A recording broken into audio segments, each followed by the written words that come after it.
the books that I read for the last 40 years. And today I have my special guest.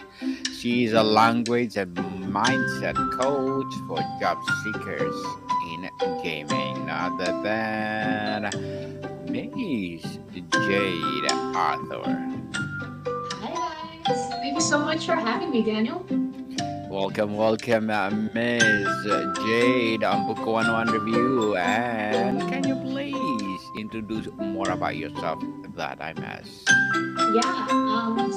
That's my title. I help people in gaming with their job search, whether it be understanding how to write the cover letters, how to really show their value on LinkedIn, and make better, stronger connections through more organic ways rather than feeling so, I gotta reach out to this person today. What do I say? So it's really about that. And I also have experience teaching English to people as a second language and for the ACT and the SAT college entry exams.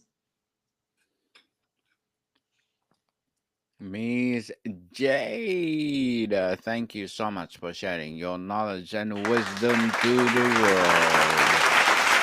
Thank you. And today let's talk about job search strategy. So, job search landscape has transformed dramatically beyond just online applications. What is the most significant shift in mindset a job seeker needs to embrace today's to be successful? It's a great question. So I think in today's world, it's about financial stability above all else. And that doesn't always mean getting a full time job, as that's not always feasible. So it becomes thinking about how can you find multiple sustainable income sources that utilize your best talents by having very helpful, effective whether it be sites or apps that allow you to share that knowledge with the world. You may become partly a teacher, partly a salesperson, partly a marketer, which is what I've been doing. And I think that's where we need to kind of shift our thinking, looking at it as survival, but also looking at it as how can I make this part of the process enjoyable for myself and for the people that are my fans, my followers, the people that are wanting what I provide, and that takes some creativity, but it ends up being worth it because it motivates you to continue when you're feeling stuck, when you're feeling bored, when you're feeling you're not getting much back because you're finding the joy in what you do. Miss Jade, many people feel their resume goes into a black hole when they apply online. Is a traditional application even a viable strategy anymore, or should job seekers be focusing on their energy elsewhere? I think it serves as a foundation. I don't think people have given up on resumes and cover letters totally yet, but it's rather than it being the reason that you get the job, it's just the start. So you also have to have a strong online presence. You don't have to be an influencer or anything, but you do need to show that you're able to convey your story and your value in every aspect of your application so that it shows, oh, this is a person that understands themselves, understands the market, understands what we need, and how they serve us best. So it really becomes how can I be all of the things I need to afford to live, comfortably or at least survive without relying on the hope that I get a full-time job in an industry that I enjoy. And like I said, that comes from knowing how to make a cohesive value offer and just overall presentation in online. Miss Jade, how can someone genuinely stand out in a sea of hundreds of applicants for a single role without resorting to gimmicks? Oh, that's a good question. So it becomes how do you look at how you're presenting yourself? You know, you could say that me calling myself a language and mindset coach is a gimmick. It's really not. It's me understanding that I I'm not not the person that gets you a job. I'm not a recruiter, but I help you with the language and the mindset needed to connect with recruiters, and I serve people in gaming. That specified what I do in a way that just saying a coach or a teacher would not. So it becomes knowing who you are in the industry that you serve. If you're in game design, what type of game design specifically, and how do you go about that differently? If you're able to specify it in a title, you're able to leverage what you do best to connect with opportunities that respond to that, rather than it feeling like I'm just coming up with a title just to stand out. You're recognizing how to funnel your unique value into a brand representation of yourself. How to funnel yourself. I like that. Miss Jade, how can someone genuinely stand out in the sea of, well, more application and more application? How make your application unique with its millions of applications? Yeah. That's really hard to do these days, especially because we don't know which recruiters are actually looking at what we even send out. So it becomes, how do we get through the ATS trackers? How do we optimize? But it becomes, you know what? I know what value I offer. I know how to specify. I know what to say. And even if this person doesn't select me, I know exactly how I can pitch myself to everyone else, so that you become the value and the thing that people want to partner with, rather than I hope I get this job here because I can do this. You end up figuring out how to create opportunities and how to, even rather than just open doors, you create the doors through your own way of talking about what you do. So you stand out by the language that you use to express yourself, rather than just saying, this is my background, these are my skills. This is the narrative that I've created for myself. This is the future I see for the industry that I'm interested in. This is my mission to make it happen. And everybody's version of that is going to be different. The title that they have, the way they're going to go about it, their approach, their vision, everything is going to be slightly different. The more that you tap into that language inside you that resonates with you, whether it be the genre that you like, or what interests you in the field that you love.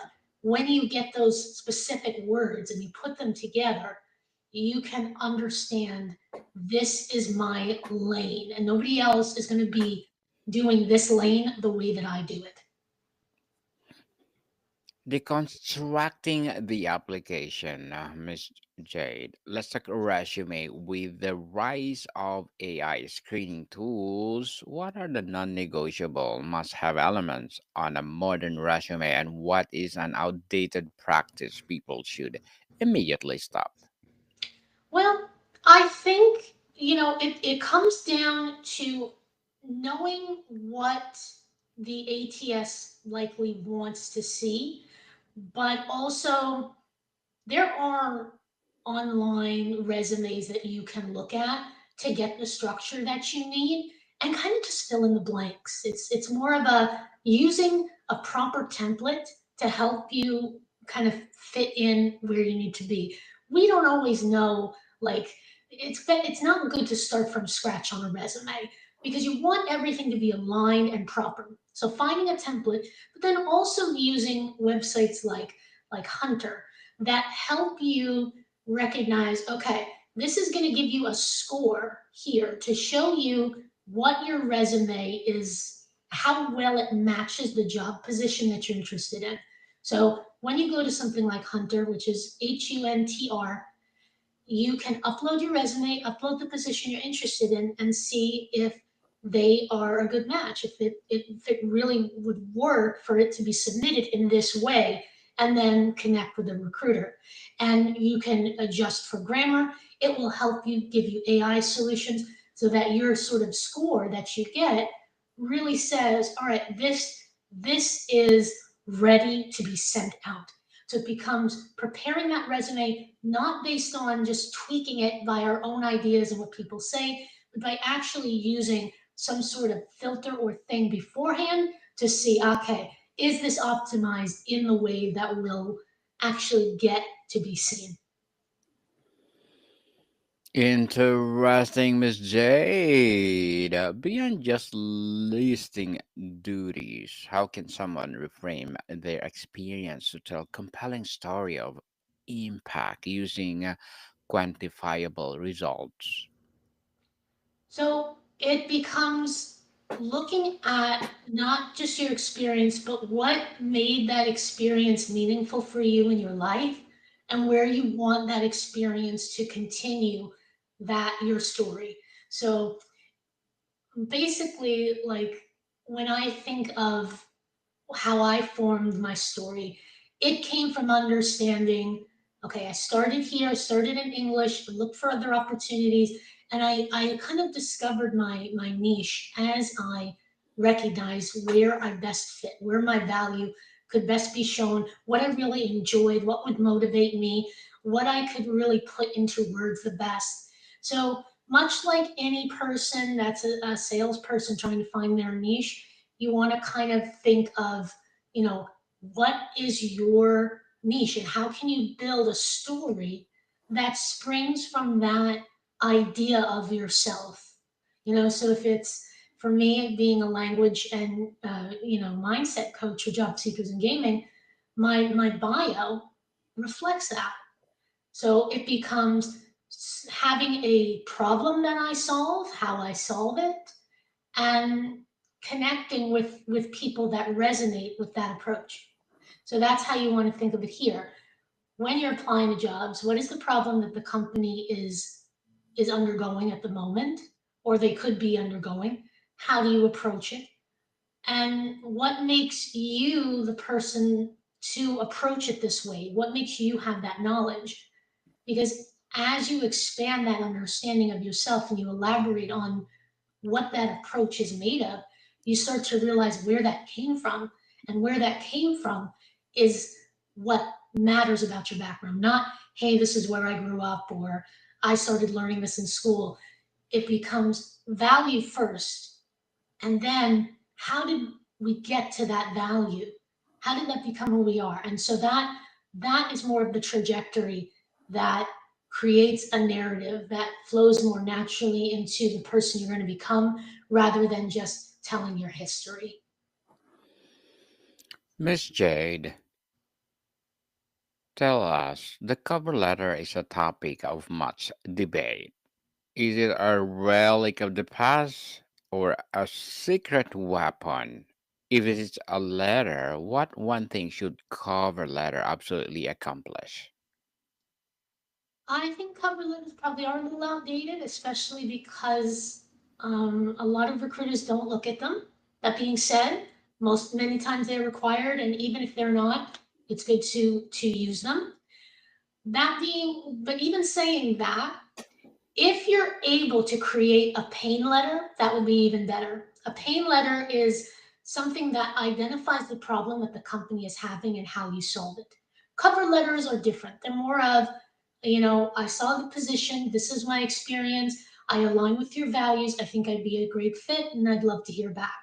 So it's a little bit more of talking about yourself, where a pain letter is actually getting into the dirt of what that company is going through, understanding that challenge, how it looks to them, how they might be trying to approach it and failing, and then how you come in and show this is what needs to happen to create this result. And I have the experience to be able to approach it this way. So I think ultimately the cover letter either might might die out or might evolve. And I think one of the ways you can do that is when you have the experience using a pain letter to make an impact. And Miss Jade, for a career changer or someone with gaps in their resume, what is the most effective way to frame their narrative to address a hiring manager potential concern head on? Well, I mean, honesty is always the best policy, but it becomes what did that gap do for you? If it's something medical, perhaps it helped you understand resilience. It helped you reframe how you want to go about the job differently. Maybe it made you think of a job that would be better for you. Anything that you can use from that gap to show value to recruiters is helpful. And that, like I said, that can be difficult when it is you're sick, you're in the hospital, you're on maternity leave, whatever the case is. Is there anything that you can use? And if there's not, before that time is over, see if there's something that you can utilize that time for, whether it be just reflecting, or learning something online. It's more about preparation, knowing that that person is going to ask about that, knowing you're going to have that gap, and recognizing, okay, I've got this gap. Let's figure out how I can use this. So it more comes from preparation. And if it's already over, then just do what you can to understand the scope of what that time meant for you as in relation to your growth as an employee. Indeed. And how would someone handle a situation where they receive an offer but is still waiting to hear back from their dream company? Well, it's really something that's out of your control for the most part. Companies often don't really respond, they ghost. And I think rather than that feel like the exception or that feel like I'm not good enough, it's the norm. So I think the expectations around what hiring managers and recruiters are able to do needs to change a bit. We expect to hear back. It's a normal part of the process. We're excited. We want it, but at the end of the day, we need to disconnect. Sort of, remove that fear of I'm not going to hear back, or what are they thinking? I haven't gotten the job, and either reapply to something else or sort of reframe what you're doing. Try to think of, if they're not going to respond, why would they not have responded? What would be the things? If it's lack of experience, what can I do to change how I talk about my experience or gain more? If it's how I appeared in an interview, it could be, do I need to study my body movements? How is my voice? Am I looking at that person? What am I actually saying in my answers? How am I structuring them? If it's in the cover letter, what did I do to really say this is a company I want to work for beyond just, you know, what I usually send out? Did you do more for this dream company because it was your dream company? Or did you just say, you're my dream company, I love you, I want to work for you? What have you shown? Have you promoted them on LinkedIn? Have you maybe created a video talking about just how much this matters to you, or showcasing yourself in a unique way? If this is the dream, then you have to be the dream for them. So, how do you make yourself what they would want as a dream employee? Miss Jade, before we wrap up our discussion for today, I'm inviting you to please do listen to my other podcast, people, my abstract essay, because already in fifth season, abstract poetry in second season, and my book 101 review in fifth season too, comedy 101 in second season, and my food 101 in fifth season as well, geography 101 in fourth season, and my baby podcast law 101 and mental health 101, love letters in fourth season, and my movie 101 review and music 101 in fourth season, and Science 101 and Sex 101 in its second season. Please listen to them wherever you listen your podcast. So, Miss Jade, finally, what is your one single most powerful piece of job search advice that you have seen make the biggest difference for everybody? That's a great question. And I think one of the biggest for me would be concretizing the challenges in your way. This book, Made to Stick by Chip Heath and Dan Heath, really talked about how to find success through ideas that stick. And those things need to be specific, unexpected, concrete, credible, emotional. When you create stories like that and you start to see, I know how to take something abstract and make it simple and clear, you're able to convey it so much easier than you would if you're just saying, I have passion, I have this emotion, I have this state, I'm this. You show what this is by giving it a face. That's what I did with my program, Job Search Joy, where I help people identify the villains in their job search. I concretized, your cover letter as a cover letter crusher, the interview as the interview assassin, so that when you see the shape and form of these villains and you understand them on a different level, you're better able to overcome them, and they're easier to sit in your mind rather than some vague idea of what you're going through. So I would say make everything that you do in that or that you've seen in the abstract. Think about what words you're using that are abstract and how you could give a concrete example to illustrate them every time using really concrete language, strong, specific verbs, and really make a a picture for your audience that's not too flowery, but really direct and professional. Interesting, Miss Jade, and thank you so much for sharing your knowledge and wisdom to the world. Hoping for more and more empowering advocacy like this to come. So, can you please invite our listeners to support your business, your advocacy, or whatever projects that you're doing right now? Yeah, guys, I'd love to work with you. Whether you're learning English or you're a job seeker and you need some help, you can visit me on my website, Make the Grade with Jade. Lovable, it's a lovable site. That would be awesome. You can also follow me on my newsletter where I give tips and also sometimes discounts. And I'd love to work with you and take down your villains together. So I hope to meet you soon. Yes, people, let's support Miss Jade Arthur because if you support her for sure, more and more empowering advocacy like this to come. So, Miss Jade, thank you so much for your time. Thank you, Daniel. Have a great one. More to come, people. See you soon.